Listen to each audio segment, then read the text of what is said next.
நான் ஒரு 2 வருஷத்துக்கு முன்னாடி வந்து பார்த்தோம். சரி. நல்லா நல்லா பார்த்து கொடுத்தீங்க. 3 ஸ்கேன் பார்த்தோம். 3 ஸ்கேனில் வந்து பார்த்தீங்கன்னா ஒரு ஸ்கேனில் வந்து 600 அடிக்கெல்லாம் தான் தண்ணி இருக்குன்னு சொல்லிட்டீங்க. அதனால் அது வேண்டான்னு சொல்லிட்டீங்க. சரி. இன்னொரு ஸ்கேனில் வந்து கிணத்துக்கு பார்த்தோம். கிணத்துக்கு பார்த்ததில் வந்து அதில் தண்ணி இருக்குன்னு சொன்னீங்க. ஒன்று கிணறு. இன்னும் 3ஆவது ஸ்கேனில் ஒன்று பார்த்தோம். பார்த்தா அது நல்லா ஃபெயிலியர் ஆகலை, நல்லா இருந்துச்சு. ஒரு கிட்டத்தட்ட ஒரு 70 ஏழில் வந்த தண்ணி 600 அடி வரைக்கும் குறையலை, நல்ல நிறைய வந்துச்சு. நிறையா வந்துச்சு. இப்போ அதில் 5 HP சப்பு போட்டிருக்கு, 1.5 inch டெலிவரி. அது ஓடிக்கிட்டே இருக்கு. சரி. இது ஊர் பேர், மாவட்டம் சொல்லிடுங்க. இது வந்து விருதுநகர் மாவட்டம், ராஜபாளையம் தாலுகா, சுந்தராஜபுரம் கிராமம். சுந்தராஜபுரம். இப்போ அந்த தோட்டம் வந்து இதுக்கு நேர வடக்க இருக்குன்னு நினைக்கிறேன். புல்லுப்பத்தி காடும்பாங்க. புல்லுப்பத்தி காடு. ஆமா, பாண்டி முனீஸ்வரர் கோயில் பக்கத்துல புல்லுப்பத்தி காடு. நாம நிக்கிறதுக்கு நிக்கிறதுல இருந்து வடக்கு பக்கம் இருக்கு. இது வந்து எக்கனத்தி காடு, எக்கனத்தி கண்மாய். எக்கனத்தி கண்மாய். நம்ம நிக்கிறதுக்கு தென்புறம். அன்னைக்கே நம்ம இங்கேயும் பார்க்கணும் தான் நின்னது. கோட்டை மலை வெளுத்து வாங்கிட்டு அன்னைக்கு மழை இதே, அதனால இங்க பார்க்க முடியல அன்னைக்கு. அதனால இன்னைக்கு பார்க்க வந்திருக்கோம். Very good. உங்க ஃபீட்பேக்கு ரொம்ப நன்றி. நான் எப்பவுமே வந்து உங்க பேஜை ஃபாலோ பண்ணிட்டு இருக்கீங்க. இப்ப நீங்க வீடியோ வேற நல்லா போட ஆரம்பிச்சிட்டீங்க. தனியா பேச ஆரம்பிச்சிட்டீங்க. பேசணும்ல, சில விஷயங்களை தெரியப்படுத்தணும்ல. பேசுவீங்க, அதாவது பாயிண்ட் வச்சுட்டு பேசுவீங்க. இப்ப நீங்க நேரடியாவே உங்க பேச காட்டியே நீங்க பேச ஆரம்பிச்சிட்டீங்க. சரி, மக்களுக்கு சில விஷயத்தை தெரியப்படுத்தான் செய்யணும். மொபைல் காண்டி தான் கொடை பிடிக்கீங்களா? ஆமாம். கொடையை பிடிக்காது. இது சுந்தரராஜபுரம், ராஜபாளையம் தாலுகா, விருதுநகர் மாவட்டம்.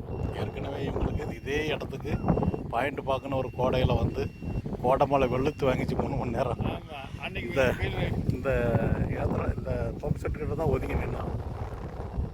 அன்றைக்கி மீட்டரை காப்பாற்றுறதே பெரிய விஷயமாகி போச்சு. நடந்தே போக முடியல, கால் உள்ளே போகுது. நான் அன்றைக்கி பார்க்க முடியாமல் போனதுனால இன்றைக்கி பார்க்க வந்திருக்கோம். ஏற்கனவே அவங்க தோட்டம் வேறு ஒரு தோட்டத்தில் போட்டு நல்லா தண்ணி வந்துட்டு இந்த விடுபட்ட தோட்டத்தை இன்றைக்கி ஆய்வு பண்ணி செஞ்சுக்கிட்டு இருக்கோம். இது 300 மீட்டர் ஆழத்துக்கு ஸ்கேன் நடந்துக்கிட்டு இருக்கு. முதல் ஸ்கேனு வடகிழக்கு மூலையிலேருந்து தெற்கு நோக்கி அந்த பாறை, அந்த மலை இருக்குது, அதான் நீரோட்டச்சரம். அதுக்கு ஏறக்குறைய கரெக்டாக பெர்பெண்டிகுலராக ஸ்கேன் பண்ணுறோம். இதே ஊரில் இன்னொரு ஆளுக்கு பார்க்க வந்து அவர் இருக்கிற கிணறு ஒரு 30 அடி என்னமோ இருந்துச்சு. அதை இது இப்போ ஸ்டடி பண்ணி ஆழப்படுத்த சொல்லி சைடு போர் போட சொன்ன. நல்ல தண்ணி அவருக்கு. உங்கள் ஊர் தான், சுந்தரராஜபுரம் தான். அந்த மலைக்கு பக்கம் தான் அங்கே உள்ளே போனேன். அங்கிட்டு ஃபுல்லாக ஒரு ஓடை மாதிரி போச்சு. அந்த ஒரு கரையிலே போன மாதிரி ஞாபகம். அவர் பேர் மறந்துட்டேன். இது 2வது ஸ்கேன். இங்கே தெற்கிருந்து கவர் பண்ணாத அந்த வயல், அந்த குண்டு வயல் கவர் பண்ணதுக்காக இது 2வது ஸ்கேன் நடக்குது. இப்போ டிரான்ஸ்மிட்டர் கருவி தென்மேற்கு மூலைக்கு போயிட்டு முதல் ஸ்கேனில் அந்த வடகிழக்கு மூலையில் அந்த அடையாளம் பண்ணிகிட்டு இருக்காங்க. ரொம்ப சுமாரான ஒரு வாட்டர் பாடி, 100 அடிக்குள்ளே, அது 100 மீட்டர்னு காட்டுது. அநேகமாக இந்த ஏரியா பொறுத்தவரை அது 100 அடி தான். இந்த சைடில் வேறு எதுவுமே தண்ணி இல்லை, அமையலை.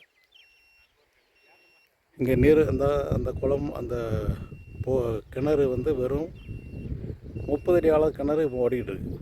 ஸோ இங்கே நீர்மட்டம்லாம் மேலே தான், 1000 அடி இங்கே தேவையில்லை. அவங்க 1000 அடி ஆழ ஸ்கேன் பண்ண சொன்னதுனால ஸ்கேன் பண்ணிகிட்ருக்கேன். இது விஞ்ஞான முறை நிலத்தடி நீர் ஆய்வு, நிலத்தடி பாறை அமைப்பு, நிலநீரியல் அமைப்பு மற்றும் அனுபவம், நம்ம ஆர்வத்தை வச்சு தான் இந்த வேலை நடந்துகிட்ருக்கு. இதில் எந்த விதமான மூட பழக்க வழக்கம், வேறு எந்த நம்பிக்கைக்கு இடம் கிடையாது. அந்த ஸ்கேன் கருவி என்ன ஸ்கேன் பண்ணி ரிப்போர்ட் கொடுக்கோ அதன்படி மிக சரியாக பாயிண்ட் அடையாளம் படுத்தப்படும். இந்த 2வது ஸ்கேனில் பாயிண்ட் இந்த 35,4 மீட்டருங்கிற டிஸ்டன்ஸில் வச்சுருக்கோம். இது முதல் ஸ்கேன் அடையாளத்தை விட இது பெஸ்ட்டாக இருக்குது. வெறும் 70 அடி தான். 70 அடி தான் தண்ணி வந்துடும். 70 அடிக்குள்ளே வரக்கூடிய தண்ணி தான். அதுக்கெல்லாம் ஸ்டோரேஜுக்காக போட்டுக்கணும். அதாவது 70 அடிக்குள்ள தான் கரும்பாருங்க. இது அவங்க விரும்புகிற இடத்துல இருந்து இது 3வது ஸ்கேன். இந்த குண்டு இப்படி ஒரு 5 குண்டு போல் இருக்குது. இதில் 3வது ஸ்கேன் நடந்துகிட்ருக்கு. 300 மீட்டர் நடந்துருக்கு. 2வது ஸ்கேனில் ஒரு பாயிண்ட் அடையாளம் வச்சுருக்கோம். பார்த்த 2 ஸ்கேனில் 1வது ஸ்கேன் அடையாளத்தோட 2வது ஸ்கேன் அடையாளம் பெஸ்ட்டாக இருக்குது.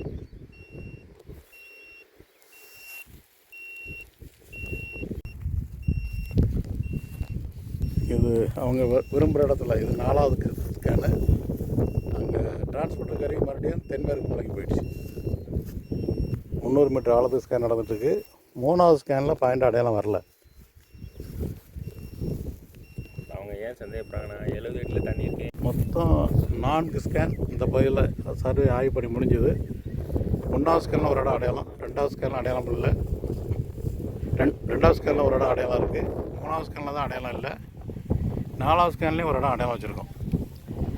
இதில் 3வதுல மட்டும்தான் அடையாளம் வைக்கல. 1, 2 மற்றும் 4வது ஸ்கேன் இதில் எது பெஸ்ட்டோ அதில் பொருள் போட பரிந்துரை செய்யப்படும்.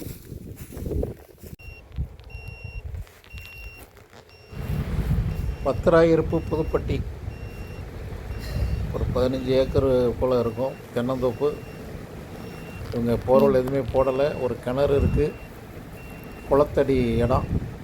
இந்த பனைமரத்து ஏரியா ஃபுல்லாகவே குளத்தடி குளம், அது குளக்கரை. அது அவர்கள் விரும்புகிற இடத்துல முதல் ஸ்கேன், அதில் ஒரு பாயிண்ட் அடையாளம் 80 மீட்டருங்கிற அடையாளம். அடுத்து 2வது ஸ்கேனு குளக்கரையிலிருந்து பார்த்தது, அதில் ஒரு பாயிண்ட் அடையாளம், அது கிணத்துக்கு பக்கம் அருகில் இருக்குது. அடுத்து 3வது ஸ்கேன் தொடர்ந்து பார்த்ததில் அதில் அடையாளம் இல்லை. 4வது ஸ்கேன் அவங்க விரும்புகிற இடத்துல, அதில் ஒரு பாயிண்ட் அடையாளம். அதை ஒட்டி 5வது ஸ்கேன் அதுலேயும் ஒரு பாயிண்ட் அடையாளம். இந்த ஏரியாவில் அடையாளம் காணப்பட்ட 3 பாயிண்ட்களுமே வடக்கு 30 டிகிரி மேற்குங்கிற கோணத்தில் சரியாக அமைந்திருக்கு. ஒரு பாயிண்ட்டு மட்டும் வேறு ஒரு பகுதியில் இருக்குது. இது சுந்தரராஜபுரம் முதல் ஸ்கேன் ரிப்போர்ட்டு, ஒரு சுமாரான இடம் அடையாளம். இது 2வது ஸ்கேன் ரிப்போர்ட்டு, இதில் தான் பொருள் போட பரிந்துரை செய்யப்பட்டிருக்கு. இது 3வது ஸ்கேன், அடையாளம் இல்லை. இது 4வது ஸ்கேன், இது 2வது சாய்ஸ் சுந்தரராஜபுரம். டபிள்யூ புதுப்பட்டி முதல் ஸ்கேன் ஒரு பாயிண்ட் அடையாளம் இருக்குது. 2வது ஸ்கேன் கணத்து அருகே ஒரு பாயிண்ட் அடையாளம் இருக்குது. 3வது ஸ்கேன் அடையாளம் இல்லை. 4வது ஸ்கேன் இதுதான் முதல்ல போர்வெல் போட பரிந்துரை செய்யப்பட்டிருக்கு. 5வது ஸ்கேன்லேயும் ஒரு பாயிண்ட் அடையாளம் இருக்குது. 1000 அடி ஆழம் ஸ்கேன் பண்ண சொல்கிறாங்க. பட்டு நீர்வளம் இருக்குது ஃபுல்லாகவே 70 அடி, அதாவது 100 அடி ஆழத்துக்குள்ளேயே நீர்வளம் இருக்குது. ஒவ்வொரு ஊரிலையும் ஒவ்வொரு போர்வெல் போட பரிந்துரை செய்யப்பட்டிருக்கு.